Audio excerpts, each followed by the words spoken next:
Samarlakota municipal కార్మికులు చాలా సమస్యలతో ఇబ్బందులు పడుతున్నారని, సిబ్బంది లేక డిప్యూటేషన్లో కొంతమంది వేరే ప్రాంతాల్లో పనిచేయడం వల్ల ఆ పని భారం ఉన్న మున్సిపల్ కార్మికులపై పడుతుందని, పెద్దాపురం నియోజకవర్గంలో చాలా ప్రజా సమస్యలు ఉన్నాయని సిపిఐ రాష్ట్ర వర్గ కార్యసభ్యులు తాటిపాక మధు వెల్లడించారు. అచ్చంపేటలో పెద్దాపురం నియోజకవర్గ ఎమ్మెల్యే మాజీ మంత్రి నిమ్మకాయల చినరాజప్పతో ఏఐటీయూసీ మున్సిపల్ వర్కర్స్ యూనియన్ గౌరవ అధ్యక్షులు పెద్దిరెడ్డి సత్యనారాయణ, మున్సిపల్ యూనియన్ ప్రధాన కార్యదర్శి కసింకోట కిషోర్ నాయకత్వంలో చర్చించారు.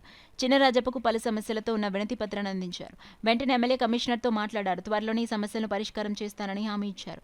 ఈ సందర్భంగా తాటిపాక మధు మాట్లాడుతూ సామర్లకోట జనాభా రోజురోజుకి పెరుగుతుందని, ఈ నేపథ్యంలో సిబ్బందిని పెంచాలని కోరారు. పెద్దాపురం, సామర్లకోట పట్టణాలను రెండు కలిపి స్మార్ట్ సిటీగా చేస్తే కేంద్రం నుండి నిధులొస్తాయని, అభివృద్ధి వేగంగా జరుగుతుందని, పలు పరిశ్రమలు ఇంకా పెరుగుతాయని, నిరుద్యోగ సమస్య పరిష్కారం అవుతుందని మధు తెలిపారు.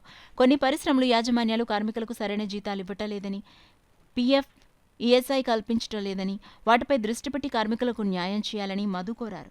సామర్లకోట రైల్వే స్టేషన్ మరింతగా అభివృద్ధి చేయాలని, సామర్లకోట రైల్వే స్టేషన్లో ఫుట్ ఓవర్ బ్రిడ్జ్ ఒకటి ఉందని, అక్కడ మరొకటి నిర్మించాలని మధు కోరారు. ఎమ్మెల్యే గారిని రావడం జరిగింది. వారికి వాళ్ళ గౌరవ అధ్యక్షుడు సత్యనారాయణ గారు, వాళ్ళ నాయకులు కిషోర్, శ్రీను అందరూ కూడా నాయకత్వం వహించారు.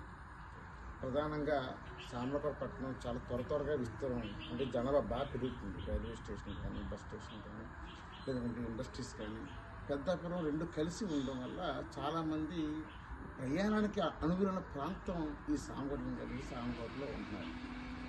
జనాభా ఎంత పెరుగుతున్నా, గత 10 సంవత్సరాల క్రితం ఎంత ఉన్న మున్సిపాలిటీ సిబ్బంది అలపదలపై ఇద్దరు పెంచారు తప్ప సిబ్బంది పెంచట్లేదు.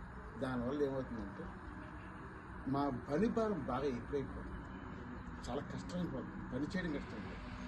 అందుకని మేము కోరుతున్నామంటే సిబ్బందిని పెంచాలని చేసి సార్ గారు కోరడం జరుగుతుంది.